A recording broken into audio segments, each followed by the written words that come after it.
3 दिन तक बीबीसी पर इनकम टैक्स का सर्वे चला।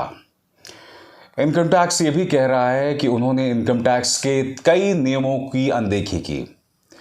मगर क्या बीबीसी डरा? आप जानते हैं बीबीसी ने अपने बयान में क्या कहा है? बीबीसी ने अपने बयान में कहा है कि जिस तरह की पत्रकारिता हम करते रहे हैं वो आगे भी करते रहेंगे। इसी पत्रकारिता के, बीबीसी की इसी पत्रकारिता के कायल खुद प्रधानमंत्री नरेंद्र मोदी थे। देश के उपराष्ट्रपति जगदीप धनखड़ थे। मैं आपको याद दिलाना चाहूंगा दोस्तों, उस वक्त मैं बीबीसी लंदन में था। जगदीप धनखड़ जो कि मौजूदा उपराष्ट्रपति हैं, वो एक वकील हुआ करते थे। वो जब भी इंडियन हाई कमीशन आया करते थे, और इंडियन हाई कमीशन के बिल्कुल साथ में बुश हाउस था जहां पर बीबीसी का दफ्तर था।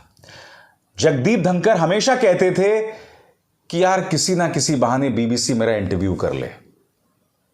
वो जब भी आते थे हमेशा चाहते थे बीबीसी उनका इंटरव्यू करे। अब वो क्या कह रहे हैं? अब वो ये कह रहे हैं कि बीबीसी जैसी संस्थाएं जो हैं वो भारत का नुकसान कर रही हैं, वो भारत के खिलाफ हैं। ये बात अलग है कि जब आप एक वरिष्ठ वकील हुआ करते थे, जब आप लंदन आते थे, तब आप इसी बीबीसी के दफ्तर में आया करते थे। प्रधानमंत्री नरेंद्र मोदी, उनका बयान याद होगा जब वो गुजरात के चीफ मिनिस्टर हुआ करते थे। उस बयान में उन्होंने कहा था कि ऑल इंडिया रेडियो, दूरदर्शन में कोई खबर आती थी कोई विश्वास नहीं करता था, मगर जैसे ही बीबीसी में वो खबर आती थी सब विश्वास करते थे। आज उसी बीबीसी को तुम भ्रष्ट और बकवास बता रहे हो, एक ऐसे प्रवक्ता जिसका नाम गौरव भाटिया है। ऐसे प्रवक्ताओं के जरिए तुम बीबीसी को गाली दे रहे हो और तुम्हें लगता है कि बीबीसी डर जाएगा, पीछे हट जाएगा। अगर बीबीसी का पत्रकारिता में विश्वास है तो वो एक कदम पीछे नहीं हटने वाला है। मैं तुम्हें ढेरों मिसाल दे सकता हूं। न्यूज क्लिक, बीबीसी ने तो सिर्फ सर्वे का सामना किया ना दोस्तों। न्यूज क्लिक ने पहले प्रवर्तन निदेशालय के 114 घंटे की रेड का सामना किया, न सिर्फ उनके दफ्तर पर, प्रबीर पुरकायस्थ जो उनके संपादक थे उनके घर पर। प्रबीर पुरकायस्थ जो 70 साल से ऊपर हैं, उनको लगातार परेशान किया गया। रेड के बाद फिर इनकम टैक्स की रेड पड़ी। लगातार एक छोटे से मीडिया संस्थान को परेशान किया गया। क्यों? क्योंकि जब किसान का आंदोलन चल रहा था तब मैं अपने कार्यक्रमों के जरिए किसानों की आवाज न्यूज क्लिक पर उठा रहा था। जब शाहीन बाग आंदोलन चल रहा था तब शाहीन बाग के लोगों के दर्द को न्यूज क्लिक आपके सामने रख रहा था। मैं उस दर्द को आपके सामने रख रहा था। नतीजा, एक बहुत ही क्रूर रेड। मगर क्या न्यूज क्लिक पीछे हटा? नहीं हटा साहब। न्यूज क्लिक के लिए अब भी मैं 3 शोज करता हूं। न्यूज चक्र, बोल के लब आजाद हैं तेरे, इंडिया की बात। जाके उन शोज को खंगालिए और देखिए कि उसका फोकस क्या है। याद कीजिए कि आपने न्यूज क्लिक के खिलाफ क्या क्या गंदा प्रोपेगेंडा चलाया था। चाइना के एजेंट, देशद्रोही और न जाने क्या क्या। मुझे बदनाम किया गया था। संबित पात्रा ने प्रेस कॉन्फ्रेंस किया था और न जाने कितनी उलूल जुलूल बातें कही थी। मगर क्या मैं उससे डर गया? क्योंकि जब न्यूज क्लिक के खिलाफ ईडी की रेड पड़ी थी तब एक पूरे दिन मुझे भी ईडी ने बिठाकर रखा था। और आप जानते, आज मैं एक बात बताने वाला हूं जो इससे पहले मैंने कभी आपको नहीं बताई। ईडी का वो अधिकारी जब मुझसे पूछताछ कर रहा था तो पहली बात उसने मुझसे ये कही कि अभिसार जी, हमें प्रधानमंत्री कार्यालय की तरफ से सीधा फरमान है कि आपको रगड़ना है। ये शब्द थे उसके, आपको रगड़ना है, आप बस अपनी जान बचाइए। उन्हें लग रहा था कि मैं डर जाऊंगा। उन्हें लग रहा था कि मेरी अलमारी में न जाने कितने कंकाल हैं और इन कंकालों के सामने आने से मैं उनके सामने नतमस्तक हो जाऊंगा और न्यूज क्लिक के बारे में अनाप शनाप कहना शुरू कर दूंगा। मगर दोस्तों, जब आप इस युग में जब आप पत्रकारिता करते हैं ना, तब बहुत जरूरी हो जाता है कि आपका दामन पाक साफ हो। आपके दामन पर एक छोटा सा भी दाग ना हो। इसलिए मैं उनके तमाम सवालों का जवाब देता गया। उन्होंने करीब 10-12 घंटे मुझे रगड़ा होगा। वो लगातार मुझसे कह रहे थे कि न्यूज़ क्लिक को तो हम बंद करवा देंगे, आप अपना सोचिए। लगातार डरा रहे थे। और आप जानते हैं, जब वो पूछताछ खत्म हुई तो जांच अधिकारी ने क्या कहा? उस जांच अधिकारी ने कहा, अरे अभिसार जी, हमने तो ये उम्मीद की थी कि आपके बैंक अकाउंट से फलाना राज निकलेगा, वो राज निकलेगा। हम तो बहुत मायूस हुए। आपकी तो जिंदगी बिल्कुल साफ सुथरी है। क्यों नहीं होगी मेरी जिंदगी साफ सुथरी? आप जानते हैं मुझे किस चीज की ख्वाहिश है? मुझे पैसे की ख्वाहिश नहीं है, मुझे लोकप्रियता की भी ख्वाहिश नहीं है।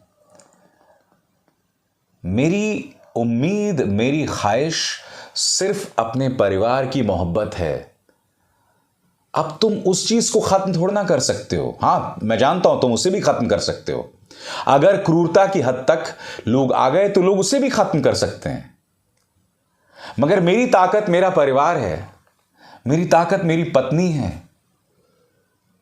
और जब मुझ पर हमला किया जा रहा है तो यह मत सोचिए कि वो उससे अछूती थी। नहीं, उन पर भी तमाम केसेस दर्ज किए गए, उनको भी लगातार प्रताड़ित किया गया, उनके प्रमोशन को भी रोका गया करीब 1 साल तक। और वो सरकार में है, भारत सरकार में है। निर्मला सीतारमण उनकी बॉस हैं। मगर उन्होंने एक बार भी मुझसे नहीं कहा कि आपकी पत्रकारिता की वजह से मेरा इतना नुकसान हो रहा है। हालांकि आप खंगाल लीजिए, कहीं पर भी मेरी पत्नी ने इस सरकार के खिलाफ कुछ नहीं कहा। वो क्यों कहेंगी?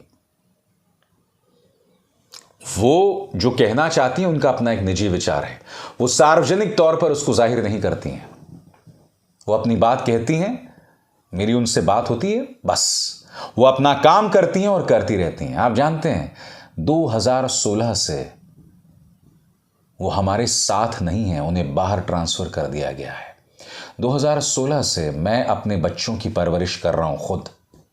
मैं आपसे एक सवाल पूछना चाहता हूं, कितने मर्द हैं जो अपने बच्चों की परवरिश करते हैं? बताइए बताइए बताइए।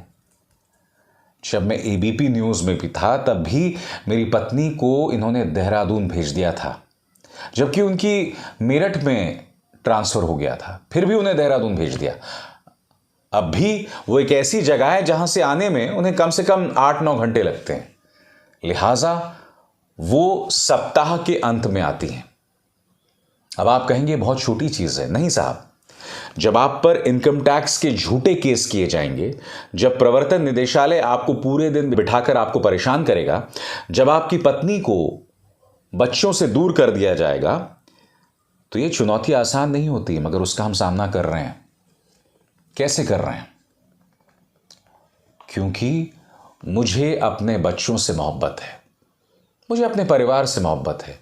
बेशक मेरी पत्नी यहां हफ्ते के 6 दिन नहीं रहती, मगर मैं उसकी शिकायत नहीं करता हूं, क्योंकि बच्चों के प्रति जितनी जिम्मेदारी एक पत्नी, एक औरत की है, उतनी जिम्मेदारी एक पति, एक पुरुष की है।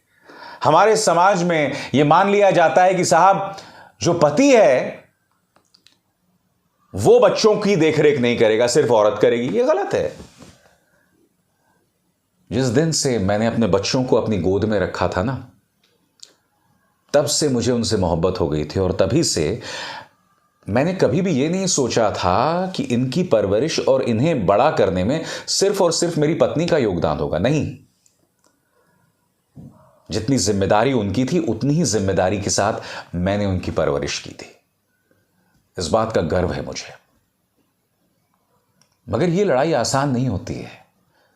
इस लड़ाई में कई पत्रकारों को कई कीमतें चुकानी पड़ती हैं। क्योंकि देखिए, बीबीसी एक बहुत बड़ी संस्था है। उनको अगर ये सरकार परेशान करेगी तो उनको बचाने के लिए उनकी सरकार भी आएगी, बड़े बड़े वकील आएंगे।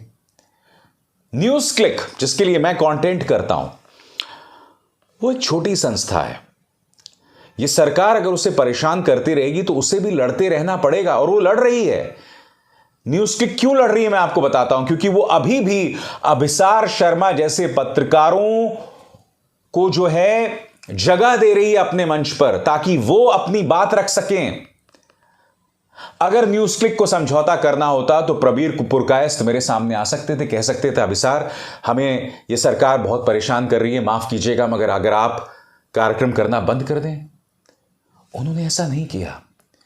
ये वो प्रबीर पुरकायस्थ थे जिन्हें आपातकाल के दौरान इंदिरा गांधी ने, जहां तक मुझे याद है, करीब 1 साल तक जेल में रखा था। ये वो प्रबीर पुरकायस्थ हैं।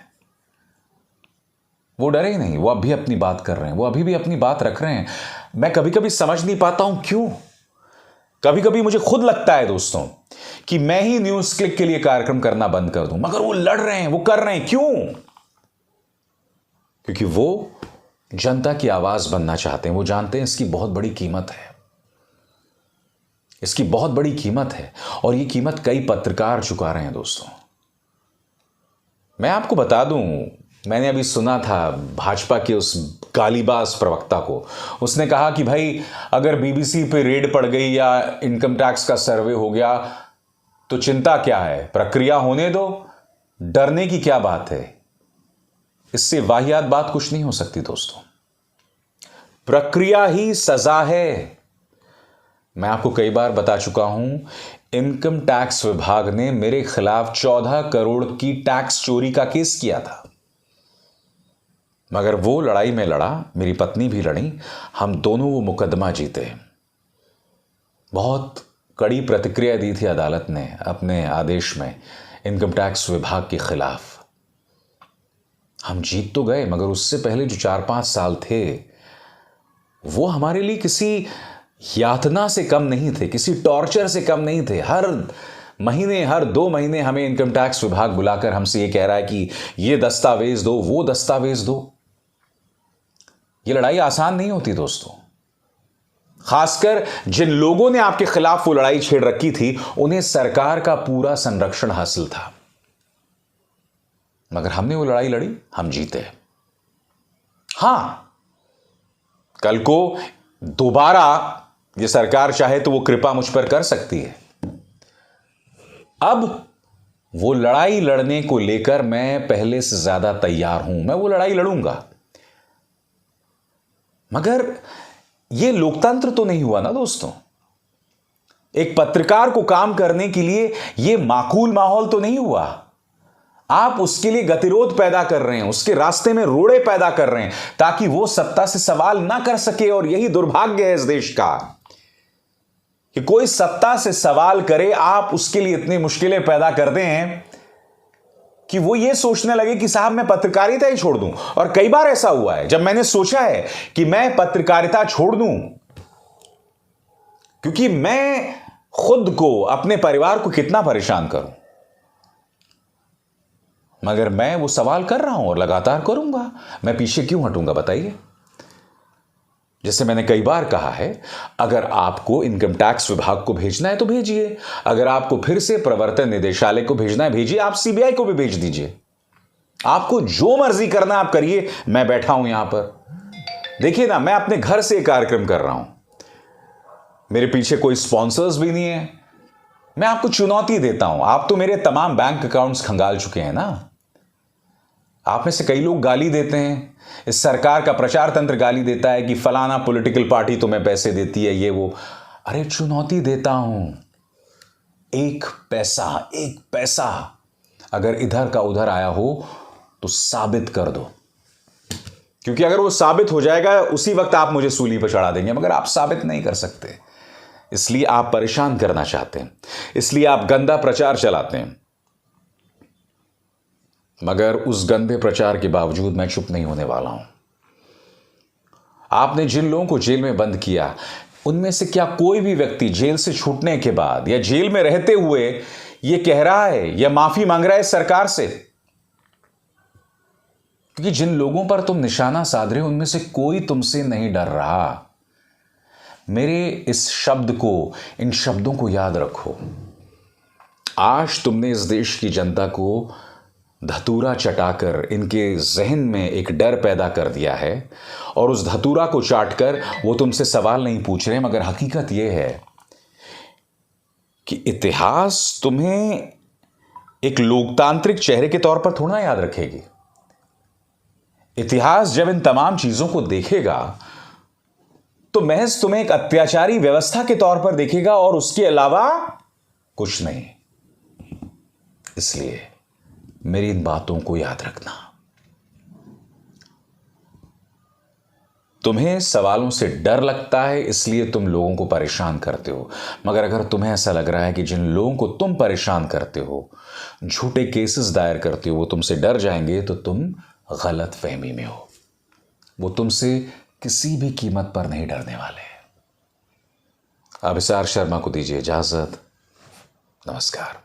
स्वतंत्र और आजाद पत्रकारिता का समर्थन कीजिए, सच में मेरा साथी बनिए। बहुत आसान है दोस्तों, इस ज्वाइन बटन को दबाइए और आपके सामने आएंगे ये 3 विकल्प। इनमें से एक चुनिए और सच के इस सफर में मेरा साथी बनिए।